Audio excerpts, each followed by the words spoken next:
ये स्टूडेंट्स आप देख रहे हैं sample paper number 1 class 10th का सीबीएसई का इंग्लिश लैंग्वेज एंड लिटरेचर का।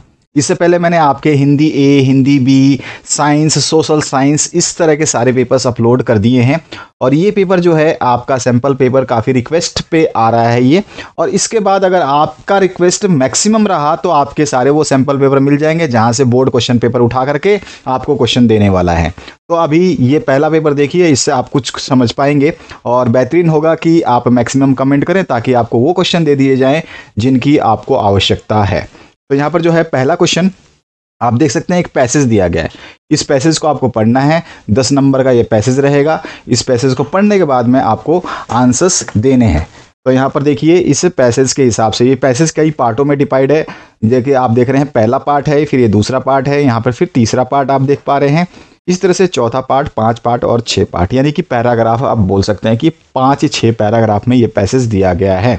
और इसके आंसर्स की बात करें तो यहाँ पे देख सकते हैं मैंने आंसर्स टिक कर दिए हैं ताकि आपका समय वेस्ट ना हो और मेरा समय आप लोगों से ज़्यादा कीमती है, क्योंकि आप अपना एग्जाम देंगे लेकिन मेरे को पूरे हिंदुस्तान को एग्जाम दिलाना होता है। तो यहाँ पे देखिए, based on the understanding of the passage answer the questions given below. तो यहाँ पे जो भी क्वेश्चंस हैं यहाँ पे पूछे गए हैं, इस पैसेज के अकॉर्डिंग ही इसके आंसर्स को आपको देने हैं। ध्यान रखिएगा, ये आपके लिए एक उपहार के स्वरूप जो है मॉडल पेपर दिया जा रहा है। इसके बाद आपके कमेंट पे डिपेंड करता है और समय आपके पास है नहीं और मेरे पास बिल्कुल भी नहीं है। आपके पास तो फिर भी है लेकिन मेरे पास बिल्कुल भी नहीं है। तो जितना मैक्सिमम आप विद इन 1-2 डेज अगर आप कमेंट करते हैं तो आपके बाकी जितने भी पेपर्स हैं वो डाल दिए जाएंगे जिसमें से आपके बोर्ड के क्वेश्चंस आने वाले हैं। आशा करता हूं कि आप इस बात को समझ चुके होंगे और मैक्सिमम शेयर करेंगे पूरे हिंदुस्तान में। सीबीएसई में जहां तक आप पहुंचा सकते हैं पहुंचा दीजिएगा। और फिर उसके बाद देखिए आपके solutions with in 4 to 5 days में सारे सब्जेक्ट, मैथमेटिक्स भी आपका भी मैंने छोड़ रखा है जिसमें स्टैंडर्ड और बेसिक दोनों शामिल हैं, उनके भी क्वेश्चंस आपको दे दिए जाएंगे। अब डिपेंड आपके ऊपर है। चलते हैं इस सॉल्यूशन के ऊपर। तो पहला क्वेश्चन देखिए, मैं यहाँ पे क्वेश्चन पढ़ के मैं अपना समय और आपका समय बर्बाद नहीं करूंगा। क्वेश्चन देखिए, आंसर मैं बता रहा हूं ताकि आप लोगों का समय वेस्ट ना हो आंसर सर्च करने में। तो यहाँ पे पहला ही आंसर देख रहे हैं आप, पहले क्वेश्चन का पहला आंसर ए ऑप्शन बिल्कुल करेक्ट हो जाएगा। अब समय नहीं रहा कि मैं पेपर पढ़ूं फिर आपको समझाऊं। अगर मैं एक एक पेपर पढ़ कर समझाता रहूं तो 2 से 4 पेपर ही आपके अपलोड हो पाएंगे। तो उस हिसाब से अभी सिचुएशन नहीं है। और जबकि मैंने ये सारे पेपर्स जो हैं कम से कम 3 महीने पहले अपलोड कर दिए थे। मैंने बता दिया था उस समय उस वीडियो के माध्यम से कि आपके जितने भी पेपर मैं डाल रहा हूँ इस चैनल पे, और यहाँ पे वही पेपर्स डाले जाते हैं जहाँ सर कोई भी बोर्ड है ना अपने क्वेश्चंस को चूज करने की कोशिश करता है। दूसरा जो क्वेश्चन है यहाँ पर फिर से आपको दिया गया है और इसमें अगर ऑप्शन हम बात करें, सही राइट आंसर जो हो जाएगा वो आपका सी ऑप्शन हो जाएगा, जो कि यहाँ पे टिक है ऑलरेडी। ठीक है, इसके बाद आते हैं नेक्स्ट थर्ड क्वेश्चन जो इस पैराग्राफ से पूछा गया है। यहाँ पर जो आंसर होगा इस क्वेश्चन का, वो क्वेश्चन का आंसर हो जाएगा बी। ठीक है, आप देखते जाइए और आंसर्स को मैच करते जाइए। इसके बाद जो नेक्स्ट क्वेश्चन है यहाँ पर देखिए 4th नंबर। अब यहाँ पे क्या है, कहा गया है कि state any one way through which hobbies enhance your life. तो आपको वन वे बताना है और वो भी किससे, आपके पैराग्राफ से। तो यहाँ पर जो है इसका आंसर मैंने नीचे ब्लू कलर में आप देख सकते हैं लिख रखा है। इसके बाद जो नेक्स्ट क्वेश्चन है 5th क्वेश्चन, इसमें भी आपके ऑप्शंस हैं। ऑप्शंस हैं, जो आपका ऑप्शन है इसमें डी ऑप्शन करेक्ट हो जाएगा। इसका डिटेल में अभी मैं बिल्कुल भी नहीं बता रहा हूं, फटाफट मैं आपको आंसर्स दे रहा हूं। नेक्स्ट जो क्वेश्चन है, list any 2 benefits of having a hobby. Hobby होने के 2 बेनिफिट्स आपको बताने हैं। दोनों बेनिफिट्स के नाम मैंने यहाँ पर आपको मेंशन कर दिए हैं। उसके बाद 7th जो क्वेश्चन है, what is essential in today's world. तो यहाँ पे जो भी एसेंशियल है, जो भी जरूरत है, आवश्यक है, वो चीज़ मैंने यहाँ पे बताई है। क्रिएटिव होना जो है ना, यही एक एसेंशियल। क्रिएटिव मतलब आपके अंदर एक क्षमता हो कि आप कुछ भी कर पाएँ, एक कुछ अलग कर पाएँ।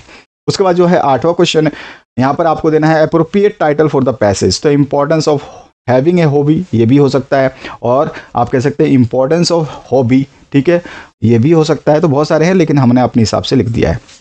नेक्स्ट जो क्वेश्चन है, इसमें आपको जो है सप्लाई करना है 1 point two justify the following. अगर आप ये क्वेश्चन पढ़ते हैं तो आपको समझ में आ पाएगा। और बहुत सारे आपके स्कूल में भी इस टाइप के पैटर्न को समझाया गया होगा कि क्वेश्चन पेपर कैसा रहने वाला है, लेकिन मैं आपको क्वेश्चन पेपर नहीं बल्कि वो क्वेश्चंस बता रहा हूँ जो बोर्ड में पूछे जाते हैं।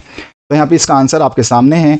उसके बाद जो 10वां क्वेश्चन है इस पैराग्राफ से, यानी कि सारे 1 मार्क्स से क्वेश्चन है। आपने अगर पहला पैराग्राफ कर लिया तो आपको 10 नंबर मिलने हैं और इसका आंसर हो जाएगा डी ऑप्शन करेक्ट।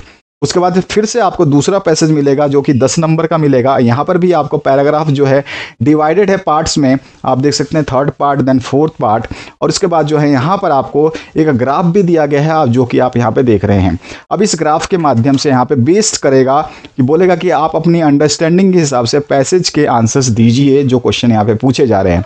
पहले क्वेश्चन का आंसर आपको यहाँ पे देखने को मिल रहा है, दूसरे क्वेश्चन का आंसर बी होगा जो कि क्वेश्चन यहाँ पे पूछा गया है और आंसर यहाँ पर है।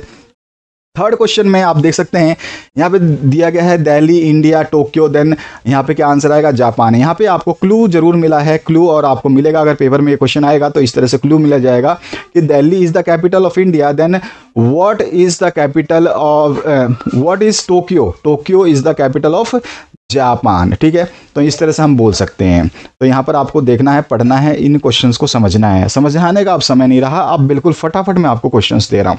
व्हाट द थीम, अब यहाँ पे थीम का जो आंसर हो जाएगा बोथ बी एंड सी जो है डी इसका आंसर करेक्ट हो जाएगा। 5वें क्वेश्चन का ए ऑप्शन करेक्ट हो जाएगा। जहां पर कोई क्वेश्चन ऐसा होगा जिसको समझाने की आवश्यकता है मैं अपने आप रोक करके आपको समझा दूंगा। यहाँ पे ऑप्शन नंबर सी जो है इसका करेक्ट हो जाएगा 4% अगर आप पूरे पैराग्राफ को ढंग से समझते हैं। उसके बाद सुटेबल जो है आपको बताना है वर्ड, ठीक है, 1 वर्ड में आपको सिमिलर बताना है उसका। ठीक है, पैराग्राफ 3 में से लेना है उसको। तो यहाँ पर जो है इसमें पूछा गया है प्रेजेंट देयर रिसर्च। तो प्रेजेंट जो अंडरलाइन है इसका क्या, प्रेजेंट का मतलब है किसी के सामने पेश करना है, डिस्प्ले करना है, एग्जिबिट करना है। एग्जीबिशन जो है वो भी क्या होता है, दिखाना होता है। शो करना वो भी दिखाना होता है। डिस्पिक्ट होता है, ये भी आपका डिपिक्ट होता है, वो भी आपका दिखाना होता है। तो सारे के सारे प्रेजेंट के समानार्थी यानी कि सिनोनियम्स हो गए हैं ये। तो आप इसमें से कोई भी एक यूज करके लिख सकते हैं अपने एग्जाम में।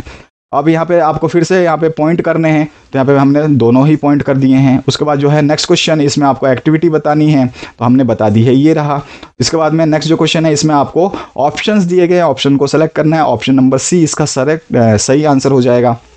नेक्स्ट जो क्वेश्चन है सेक्शन बी जो ग्रामर पोर्शन आता है, इसमें 10 मार्क्स के क्वेश्चन आएंगे। और यहाँ पर ग्रामर पोर्शन का जो है यहाँ पूछा गया है तो कौन से ऑप्शन में आपको टिक करना है, तो आंसर मैंने दे दिया हैव बीन लिसनिंग हो जाएगा इसका आंसर। इसके बाद जो नेक्स्ट क्वेश्चन है रीड करना है कन्वर्सेशन, और उसके बाद में जो है मदर और डॉटर के बीच में, और उसके बाद जो है आपको आगे की लाइन को मतलब आपको आगे की लाइन को पूरा करना है। तो यहाँ पर इस आगे की लाइन को हमने पूरा कर दिया है। नेक्स्ट जो क्वेश्चन है इसमें सेलेक्ट करना है आपको, फिर से यहाँ पर जो है आपको डैश में क्या आएगा, तो ऑप्शंस दिए गए यहाँ पे वुड आ जाएगा। नेक्स्ट जो क्वेश्चन है इसमें आपको सेलेक्ट करना है ऑप्शंस। अब ऑप्शंस में क्या सेलेक्ट करना है कि देखिए यहाँ पे बोला गया error and supply is the correct corrections. तो एरर क्या है और सप्लाई क्या करना है ये चीज़ आपको बतानी है। तो यहाँ पे एरर है और यहाँ पे करेक्शन है, ठीक है। तो ए लिटिल को हम जो है यहाँ पर ए लिटिल जो है यहाँ पे सम आ जाएगा, ए लिटिल जो है उसकी जगह क्या आ जाएगा, सम आ जाएगा, यही करेक्शन है। तो यहाँ पे सी ऑप्शन सही हो जाएगा। उसके बाद जो नेक्स्ट क्वेश्चन है इसमें आपको फिर ऑप्शन नंबर ए करेक्ट करना है क्योंकि ये आपका आंसर है। बाकी जब तक क्वेश्चन पढ़ोगे नहीं तब तक आपको आंसर समझ में आने वाला नहीं है। अब इसके बाद जो है नेक्स्ट क्वेश्चन है यहाँ पे fill in the blanks by using the correct form of the verb in the bracket. तो यहाँ पे आपको जो ब्रैकेट में वर्ड दिया गया है इसका correct form of the word आपको बताना है। तो यहाँ पे राइट आंसर हो जाएगा, उसको लिख देता हूँ, यहाँ पे आ जाएगा प्लेस, क्या आ जाएगा, प्लेस आ जाएगा इसका करेक्ट ऑप्शन। उसके बाद जो नेक्स्ट क्वेश्चन है यहाँ पर देखिए रिपोर्ट है यहाँ पर, ठीक है, डायलॉग है और इस डायलॉग के हिसाब से जो आपको इसको फिलअप करना था, यानी कि इसके आगे की लाइन को आपको कंप्लीट करना था, जो कि यहाँ पे हमने दे दिया है। तो ये इसकी लाइन हो जाएगी। इसके बाद आ जाइए नेक्स्ट क्वेश्चन पे, यहाँ पे आइडेंटिफाई एरर करना है। आपके सामने एरर जो है इसमें भरना था, करेक्शन इसमें भरना था, तो मैंने आंसर यहाँ पे दे दिया है। एरर जो है फ्लाइट्स है, ठीक है, और इसका क्या होगा, फ्लाइट होगा, एस हट जाएगा। उसके बाद जो नेक्स्ट क्वेश्चन है यहाँ पर भी हमने इसका आंसर दे दिया है। नेक्स्ट जो क्वेश्चन है इसमें डी ऑप्शन करेक्ट हो जाएगा। इसके बाद जो नेक्स्ट क्वेश्चन है इसमें आपका ए ऑप्शन करेक्ट हो जाएगा। अनदर फिर नेक्स्ट क्वेश्चन जो है इसमें आपको एरर एंड करेक्शन करना है, जिसमें आपका एरर क्या है, एवरी है, और यहाँ पे क्या आ जाएगा, मैनी आ जाएगा, ये इसका करेक्शन होगा। नेक्स्ट जो क्वेश्चन है सेक्शन आपका बी जिसमें क्रिएटिव राइटिंग स्किल आता है, जिसमें आपको एनी 1 अटेम्प्ट करना है। कंडीशंस आप पढ़ लेना। ए ऑप्शन में आपको एक एडिटर को टाइम्स ऑफ इंडिया को जो है एक्सप्रेस करना है कंसर्न व increasing rate of road accident के बारे में। तो यहाँ पर हमने दिया है इसे कि आंसर को आप देख सकते हैं कि आप सबसे पहले अपना एड्रेस, उसके बाद में जो एडिटर है उसका एड्रेस, और उसके बाद में सब्जेक्ट, और देन जो है आप अपनी थॉट्स को यहाँ पे लिखेंगे और यहाँ पे इसका आंसर कंप्लीट होता है। नेक्स्ट जो क्वेश्चन है इसमें बात करें और ऑप्शन की, तो यहाँ पर आपको एप्लीकेशन प्रिंसिपल को लिखना है, परमिशन लेनी है। तो किस लिए, to remain absent from school, कितने दिन के लिए, 5 दिन के लिए आपको एब्सेंट रहना है। किस लिए, account of your brothers marriage के लिए, ठीक है। तो उसको बताओगे आप चाहे कुछ भी चेंज कर सकते हो, डेट वगैरह मेंशन करना भूलना नहीं है, सब कुछ ध्यान रखना है, एप्लीकेशन का सब्जेक्ट लिखना भूलना नहीं है, सब चीज़ें इसमें मेंशन की गई हैं, हर चीज़ बारीकी से यहाँ पे बताई गई है। इस तरह के सॉल्यूशन आपको यूट्यूब पे नहीं मिलेंगे, इसकी चिंता करने की आवश्यकता नहीं है। यहाँ पर जो है दूसरा प्रश्न, यहाँ पर जो दूसरा प्रश्न है ये आपका 5 नंबर का है। चार्ट दिया गया है, चार्ट को पढ़ना है और आपके अंडरस्टैंडिंग हिसाब से आपको जो है agriculture production in 2 different regions of the country के ऊपर जो है आपको एक एनालिटिकल पैराग्राफ लिखना है। तो हमने एनालिटिकल पैराग्राफ जो है दिया है इन दोनों को समझने के बाद में, और आप इनको समझ करके लिख सकते हैं इस तरह से। तो इस पैराग्राफ को आप इस तरह से, इसके और पोर्शन की बात करूं तो यहाँ पर जो है न्यूज़पेपर रिपोर्ट का है जो बात उसके ऊपर है, और यहाँ पे ये पैराग्राफ दिया है, और इस पैराग्राफ को देखने के बाद में फिर से आपको जो है एक अलग से अपना जो है इसी टाइटल के हिसाब से सोच समझ के पैराग्राफ लिखना है। State of cancer prevailing in India, तो ये भी आपको बताना है। तो ये हमने लिख दिया है। देखिए एक भी प्रश्न नहीं छोड़ूंगा, और आज तक अभी तक हमने जो वीडियो बनाए हैं कोशिश की है कि एक भी प्रश्न ना छोड़ो, चाहे अथवा भी क्यों ना हो। और इसके बाद सेक्शन सी लिटरेचर सेक्शन से 40 अंकों का प्रश्न पूछा जाएगा। अब यहाँ पे रेफरेंस कॉन्टेक्स्ट के हिसाब से आपको 10 नंबर के क्वेश्चन पूछे जाएंगे, एनी वन करना होगा इसमें। अब यहाँ पे फर्स्ट का ए पार्ट पूछा गया है, Nelson Mandela long walk to freedom वाले चैप्टर से लिया गया है। ऑप्शन आपका जो इसमें सही होगा वो सी होगा। इसके बाद जो दूसरा क्वेश्चन है उसका आंसर हमने नीचे ब्लू कलर में लिख दिया है। नेक्स्ट जो थर्ड क्वेश्चन होगा इसका डी ऑप्शन करेक्ट होगा। नेक्स्ट जो फोर्थ क्वेश्चन है इसका डी ऑप्शन फिर से करेक्ट होगा। नेक्स्ट जो फिफ्थ क्वेश्चन है इसमें आपको यहाँ पर बीच में ब्लैंक स्पेस दिया था जहाँ पे आपको आंसर भरना था, तो यहाँ पे चाइल्डहुड आ जाएगा। नेक्स्ट जो क्वेश्चन है थिंक टैंक वाला है यहाँ पर, और इसको जो है आपको पढ़ना है, और पढ़ने के बाद में जो है आपसे क्वेश्चंस पूछे जाएंगे और यहाँ पे आपको आंसर्स देने हैं। तो बेहतरीन आंसर। सो यहाँ पर अगर हम बात करें तो इसका आंसर जो है सी हो जाएगा। ठीक है, नेक्स्ट जो क्वेश्चन की बात करें तो फटाफट देखते हैं। यहाँ पर जो आंसर्स आपको 2 जगह लिखने थे वो दोनों आंसर्स मैंने अलग से लिख दिए हैं। इसके बाद जो नेक्स्ट क्वेश्चन है यहाँ पर इसका आंसर बी हो जाएगा। नेक्स्ट जो क्वेश्चन है उसकी बात करते हैं, तो यहाँ पर जो आंसर आपको लिखना है वो कौन सा हो जाएगा, तो वो हो जाएगा आपका सी ऑप्शन। उसके बाद जो नेक्स्ट क्वेश्चन है इसमें आपको यहाँ पे आपको देखो स्पाइनिंग टॉप रोटेशन डैश, तो यहाँ पर जो है क्लू दिया गया है। क्लू को पढ़ने के बाद आप आसानी से बता सकते हैं इसमें आंसर आ जाएगा अर्थ। उसके बाद जो नेक्स्ट है आपको यहाँ पर एक्सट्रैक्ट दिया गया है, कविता दी गई। इस कविता को पढ़ने के बाद में जो है क्वेश्चंस के आंसर्स देने हैं आपको, और इन कविताओं को पढ़ने के बाद में यहाँ पे देखिए फर्स्ट क्वेश्चन क्या पूछ रहा है उसके हिसाब से हम बढ़ेंगे आगे। तो देखिए फर्स्ट सेकंड थर्ड फोर्थ कुछ पार्ट दिए हैं और इसके हिसाब से यहाँ पे क्वेश्चन पूछा गया है। तो ऑप्शन जो आप पढ़ लेंगे इस क्वेश्चन को और समझ भी सकते हैं, तो इसमें ऑप्शन नंबर थर्ड जो है करेक्ट हो जाएगा, क्योंकि ये सारे के सारे जो है इस पैराग्राफ के हिसाब से यहाँ पे ऑप्शंस दिए गए हैं। ठीक है, तो यहाँ पर चूज करना है जो इस स्टैंजा आपने पढ़ी है उसके हिसाब से। ठीक है, तो यहाँ पे फर्स्ट ऑप्शन है, फिर सेकंड है, थर्ड है, फोर्थ है, और उसके बाद में आपको ऑप्शंस दिए गए हैं, इसमें से कौन सा सही है। नेक्स्ट जो पार्ट है इसमें आपका बी ऑप्शन करेक्ट हो जाएगा। अनदर जो पार्ट है इसमें ट्रू फॉल्स में, तो यहाँ पे स्टेटमेंट जो है फॉल्स है, और उसके बाद में है ये एग्जाम्पल कौन सा है, तो ये पोएटिक लाइसेंस का एग्जाम्पल है, ये जो लाइन दी गई है। इसके बाद जो नेक्स्ट पार्ट है इसमें आपको ऑप्शन करेक्ट करना है, तो ऑप्शन नंबर सी जो है इसका करेक्ट हो जाएगा। नेक्स्ट पार्ट की बात करें तो यहाँ पे फिर आपको और ऑप्शन दिया गया, अगर आपने ऊपर वाला कर लिया तो नीचे वाले करने की आवश्यकता नहीं है।